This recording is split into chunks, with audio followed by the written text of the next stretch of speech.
Welcome you all. It's Baron Baptiste here. And just wanted to kind of check in really quick and tell you what's on my mind right now today.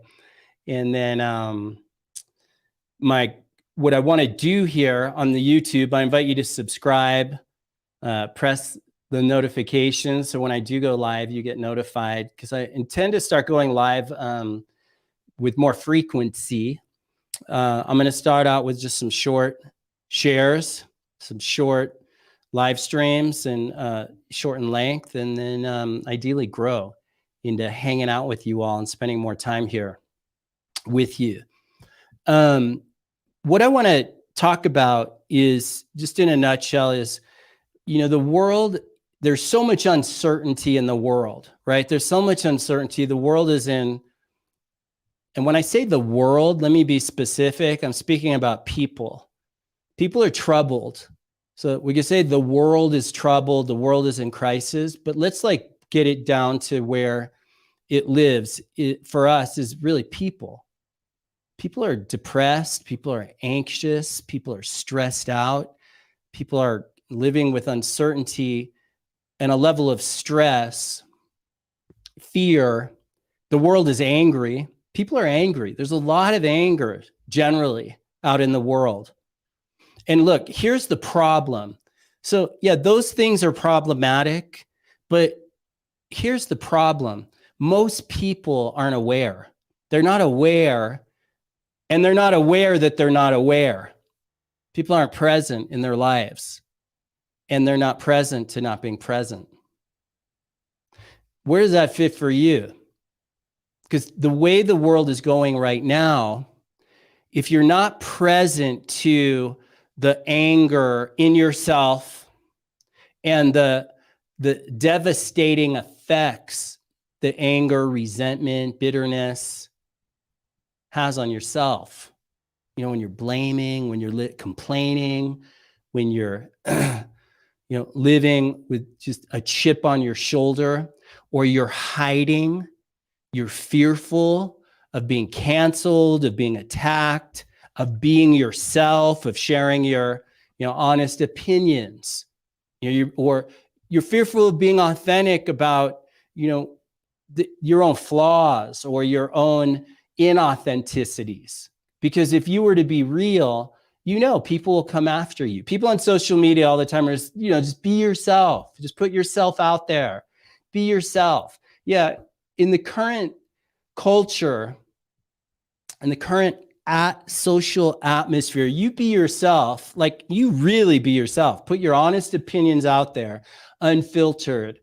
Yeah, guess what? People are going to pile on. People are going to attack you, and other people are going to pile on.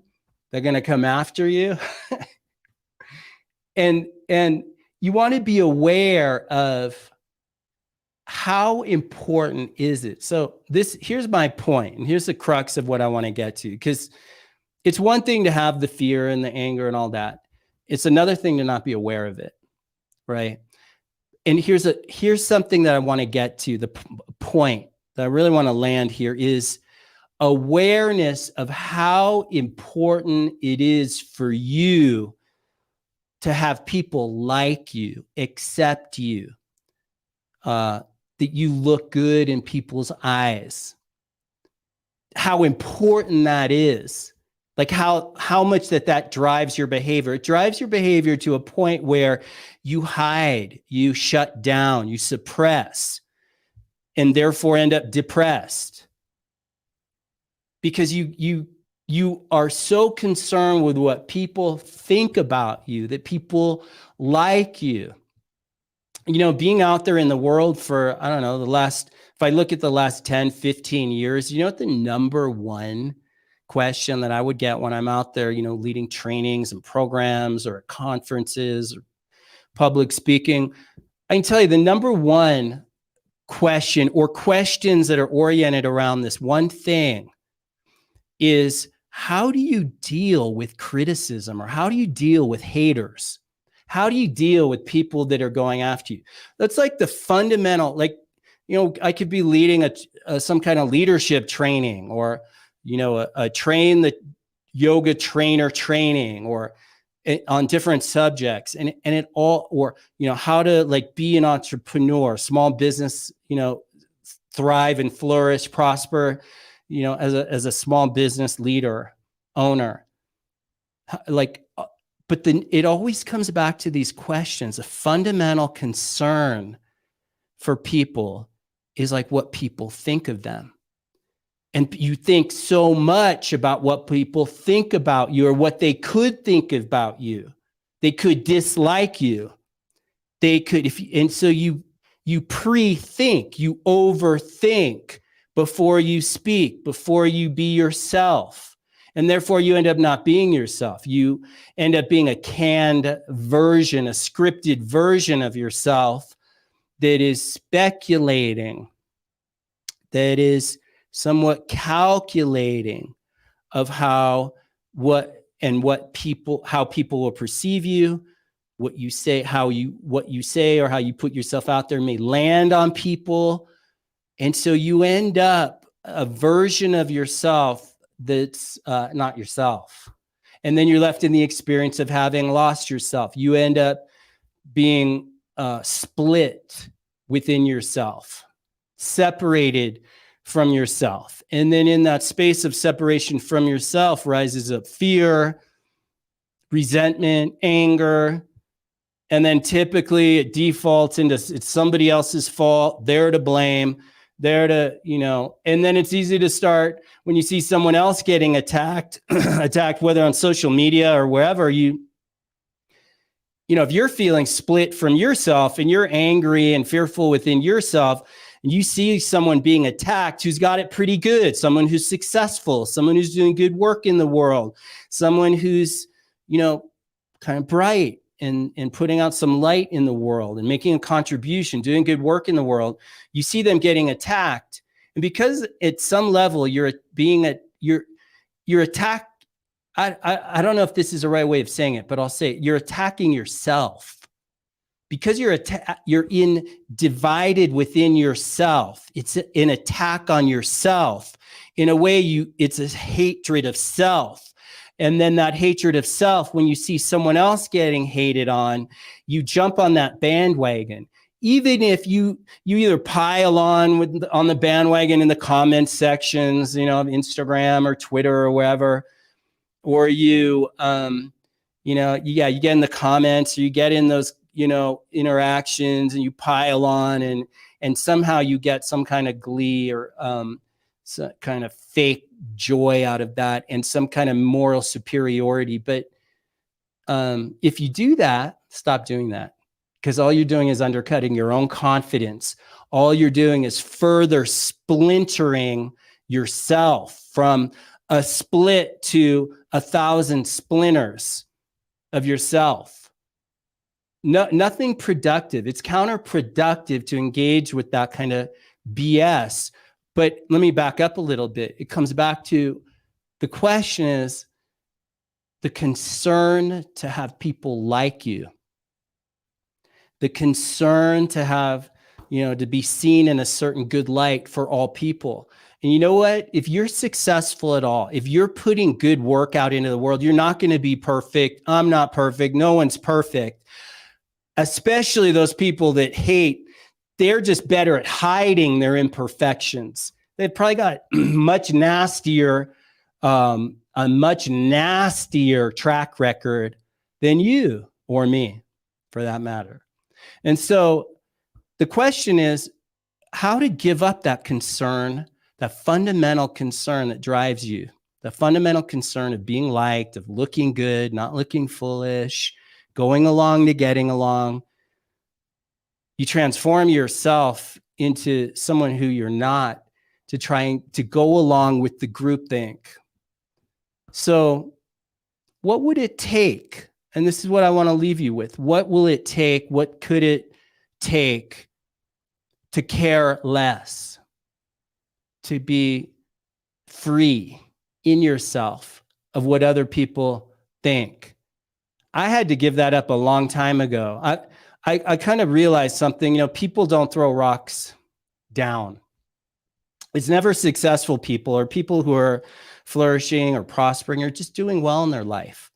like living well. Those people aren't throwing rocks down on people who are making mistakes. People don't throw rocks down on losers, so to speak. It's always rocks being thrown up. You know, my mom, when I was a kid, would say that. She'd say, you know, Baron, when you rise above the crowd, people are going to throw stones. I think that's an Abraham Lincoln quote. So what I would do is just check in, like really do some thinking for yourself about, you know, what is it to give that concern? Because it's not realistic. You're never going to get it. And the people that really get you and the work, you know, the goodness of your heart or what you're doing in the world, the kind of basic good works, or you're just struggling in your own humanity to be a better person, those people are going to get you. They're not going to tear you down for your mistakes. You actually want to be someone. I know I've been someone who, you know, I'll reach down and give a hand to lift someone up if I see they need that. Or I'll share some kind of tool or knowledge or education or practice or something to help their life or help them in a moment to bring them up. And just know people are going to be throwing rocks up when you do that. And it's not a lot of people, it's a few. But you want to watch for people that, and including you, just the piling on when you see someone being attacked. Because even if you just even get a little bit of a ha-ha about that, right there, you undercut your own confidence, you undercut your own power, you undercut, it won't work out. You got to be about someone who wants something good for all. And the only way out is through, right? The way in, the way out, the way out is in and through the ring of fire. So you punch fear in the face and you start speaking up. Maybe you start speaking up, you know, for your truth, because truth dies in silence. Truth dies in silence. So really, the way out of this fundamental concern of trying to get people to like you is actually to face it, to speak up. Start speaking up. And if there's something to speak up, you know, truth and sharing yourself, and just know a part of it is not everybody's going to get you, but the people that get you are your people and you're their people, and you elevate each other. But the ones who don't, just keep shaking the dust off your feet, moving on. If you see someone else getting attacked, you could speak up. It's good for you to speak up on behalf of others that are getting attacked, rather than being someone who piles on and is a part of the problem. It's it's counterproductive to attack, to cancel, to go after people. But why is it such an issue for most people is because there's fundamental concern, this care of that people like you, of what people think about you. It just drives everyone. And you end up in the current climate of the world. It'd be very easy to shrink back, shut down, don't stick your neck out. Don't wear your truth on your sleeve. Don't put out any of your, like, what you really see or feel, or just your own common sense about anything, because they'll come for you. You know it. But that's actually the way out. That's the way to overcome the concern, the fundamental concern of, like, well, I want people to like me. The fundamental concern of having to look good, not look bad. But that fundamental concern and if you give in to that and you go along to get along, you sell out on yourself, and you know it. And at the end of the day, you sell out on your potential. So, on a more positive note, love you. Thank you for being here. And this is a joy to get to just be here and share straight up from the heart, unscripted, unfiltered in the moment. Didn't come prepared with anything other than just had this one thing on my mind I wanted to share with you. Thanks, you all. Till next time. Peace out.